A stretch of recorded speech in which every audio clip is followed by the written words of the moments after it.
Hey guys, welcome back to my channel. ಈ ಒಂದು video ಏನಂದರೆ, B C A student B Ed ಮಾಡ್ಬೋದಾ? Yes, ಮಾಡ್ಬೋದು.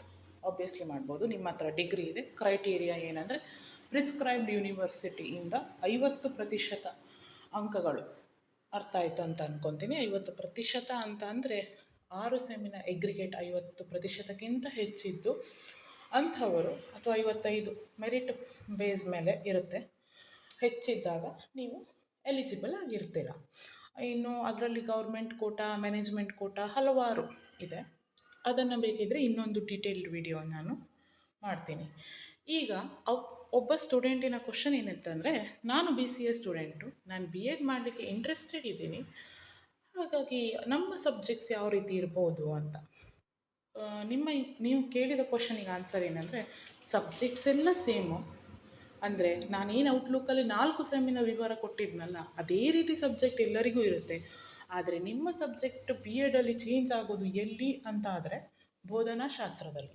ಯಾವುದು ಟೀಚಿಂಗ್ ಮೆಥಡಾಲಜಿ ಅಂತ ಇರುತ್ತೆ. ಮೆಥಡಾಲಜಿ ಅಂತಲೂ ಕರೀತಾರೆ, ಪೆಡಜಾಜಿ ಅಂತಲೂ ಕರೀತಾರೆ.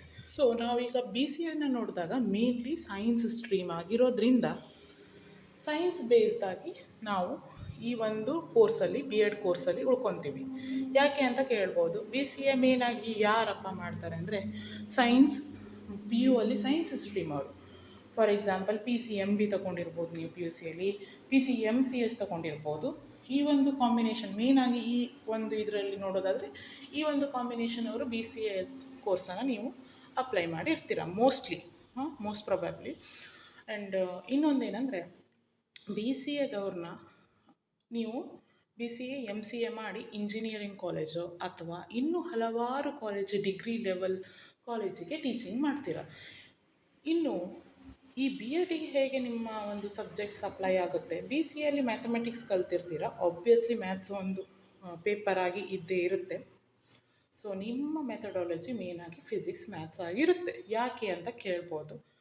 ನೀವು ಸೈನ್ಸ್ ಬೇಸ್ಡ್ ಆಗಿದ್ದರಿಂದ ಮ್ಯಾಥ್ಸನ್ನು ಕಲ್ತಿರ್ತೀರ ಒಂದು ಪೇಪರ, ಹಾಗಾಗಿ ನಿಮ್ಮ ಮೆಥಡಾಲಜಿ ಫಿಸಿಕ್ಸ್, ಮ್ಯಾಥ್ಸ್. ಫಸ್ಟ್ ಸೆಮ್ಮಲ್ಲಿ ಸಬ್ಜೆಕ್ಟ್ಸ್ ಯಾವ ರೀತಿಯಾಗಿರುತ್ತೆ ಅಂತ ನಾನು ಹೇಳಿದ್ದೀನಿ ಆಲ್ರೆಡಿ. ಒಂದು ಸೈಕಾಲಜಿ, ಎಜುಕೇಷ್ನಲ್ ಟೆಕ್ನಾಲಜಿ, ಆಮೇಲೆ ಫಿಲಾಸಫಿ. ಇದು 3 ಮೇನ್ ಪೇಪರ್ ಈಗಲಾಗಲೇ ಔಟ್ಲುಕ್ಕಲ್ಲಿ ನಾನು ಹೇಳಿದ್ದೆ. ಇನ್ನು ಬಿ ಸಿ ಎದವರಿಗೆ ಪೆಡಜಾಜಿ ಯಾವುದಂದರೆ, ಫಸ್ಟ್ ಸೆಮ್ಮಲ್ಲಿ ಸೈನ್ಸ್ ಮತ್ತು maths. Same P C M, B S C, P C M ಅವ್ರಿಗೆ ಏನಿರುತ್ತೆ ಅದೇ, ಸೈನ್ಸ್ ಮತ್ತು ಮ್ಯಾಥ್ಸ್. ಇನ್ನು ಸೆಕೆಂಡ್ ಸೆಮ್ಮಲ್ಲಿ ಇರುವಂಥ ಸಬ್ಜೆಕ್ಟ್ 4 ಮೇನ್ ಪೇಪರ್. ಈಗಾಗಲೇ ಹೇಳಿದ್ದೀನಿ, learning and teaching process, psychology stream ಅದು. ಇನ್ನೊಂದು knowledge and curriculum, tools and techniques of pedagogy, ಅದು ಒಂದು ಪೇಪರ್. ಇನ್ನು ಲಾಸ್ಟ್ ಪೇಪರ್ ಅಂದರೆ ಕಂಟೆಂಪ್ರರಿ ಇಂಡಿಯಾ. ಸೊ ಇದು 4 ಪೇಪರ್. ಇನ್ನು 3ನೇ ಸೆಮ್ಮಲ್ಲಿ ನಾವು ಯಾವುದಂತ ನೋಡೋದಾದರೆ, ಮೇಯ್ನಾಗಿ 3ನೇ ಸೆಮ್ ಆಯಿತಾ. 3ನೇ ಸೆಮ್ಮಲ್ಲಿ ನಾವು ಕಲಿಯೋದು ವ್ಯಾಲ್ಯೂ ಎಜುಕೇಷನ್ ಮತ್ತು ಗೈಡೆನ್ಸ್ ಆ್ಯಂಡ್ ಕೌನ್ಸಿಲ್ ಒಂದು ಆಪ್ಷನ್, ಎರಡರ ಮಧ್ಯೆ ಒಂದು ಆಪ್ಷನ್ ಇರುತ್ತೆ. ನೀವು ಯಾವ ಸಬ್ಜೆಕ್ಟನ್ನು ಚೂಸ್ ಮಾಡ್ತೀರೋ ಅದು ನಿಮ್ಮ ಸಬ್ಜೆಕ್ಟಾಗಿ ಇರುತ್ತೆ. ಸೊ ಇದು ಎರಡರ ಮಧ್ಯೆ ಒಂದು ಆಪ್ಷನ್. ಇನ್ನೊಂದು ಎಜುಕೇಷ್ನಲ್ ಇವ್ಯಾಲ್ಯೂಯೇಷನ್, ಶೈಕ್ಷಣಿಕ ಮೌಲ್ಯಮಾಪನ. ನೆಕ್ಸ್ಟ್ ಬರೋದು ಸಮನ್ವಯ ಶಿಕ್ಷಣ, ಅಂದರೆ ಇನ್ಕ್ಲೂಸಿವ್ ಎಜುಕೇಷನ್. ಈ ಒಂದು 3 ಪೇಪರ್. ಇದೆಲ್ಲ ನಾನು ಸೇಮು, ಅಂದರೆ ನಿಮಗೆ ಅಲ್ಲಿ ಔಟ್ಲುಕ್ಕನ್ನು ಏನು ಎಕ್ಸ್ಪ್ಲೇನ್ ಮಾಡಿದ್ನಲ್ಲ ಅದೇ ಸೇಮ್. ನೆಕ್ಸ್ಟು ಇಲ್ಲಿ ಪೆಡಜಾಜಿ ಮೇನಾಗಿ ಡೀಪಾಗಿ ನಿಮ್ಮ ಸ್ಟ್ರೀಮ್ಸಿಗೆ ಹೋಗುತ್ತೆ.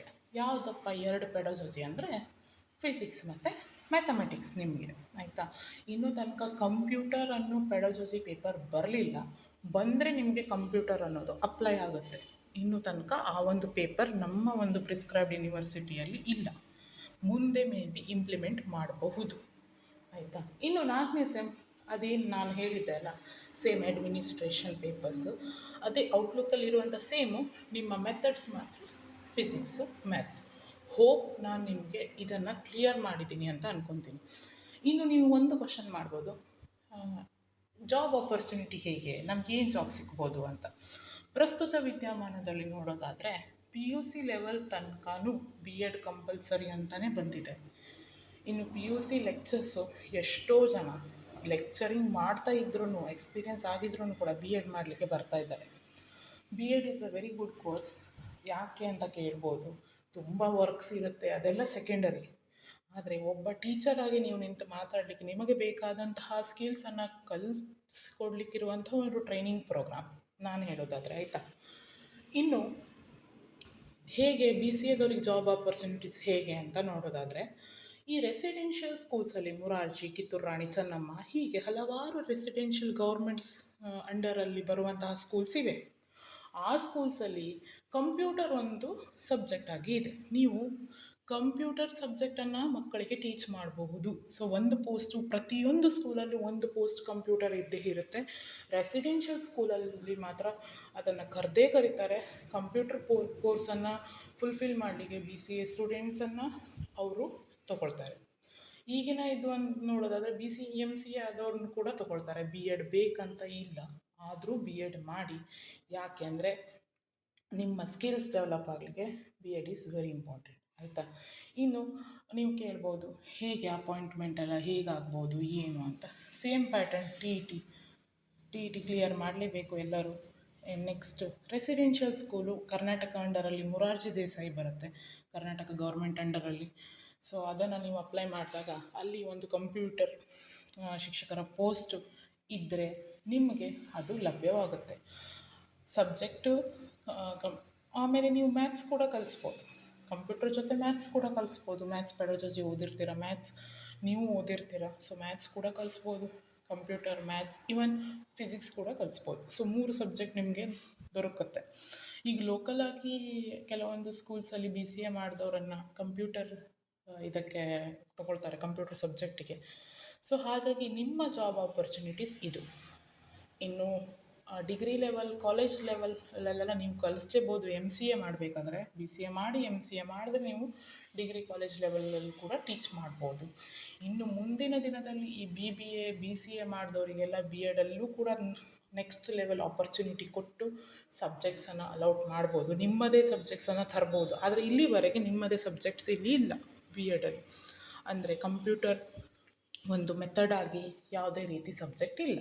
ಹಾಗಾಗಿ ನಾನು ಹೇಳಿದ ರೀತಿ ಒಂದು ಸಬ್ಜೆಕ್ಟು ಯಾವ್ದು ನಿಮಗೆ ಬರುತ್ತೆ ಅಂದರೆ ಸೈನ್ಸ್, ಮ್ಯಾಥ್ಸ್. ಆ ಔಟ್ಲುಕ್ ವಿಡಿಯೋನ ನೋಡಿ, ಸೇಮ್ ಇದೆ. ಸೈನ್ಸ್, ಮ್ಯಾಥ್ಸ್ ಅಂದರೆ PCM ಅವರಿಗೆ ಏನು ನಿಮಗೂ ಹಾಗೇ ಇರುತ್ತೆ. ಯಾಕಂದರೆ ಬೇರೆ ಆಪ್ಷನ್ಸ್ ಇಲ್ಲ ಎಟ್ ಪ್ರೆಸೆಂಟಲ್ಲಿ.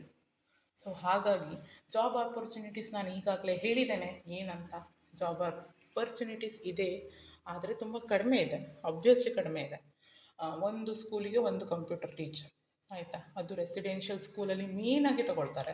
ಇನ್ನು ಉಳಿದ ಸ್ಕೂಲಲ್ಲಿ ಡಿಪೆಂಡ್ಸ್ ಆನ್ ಸ್ಕೂಲ್.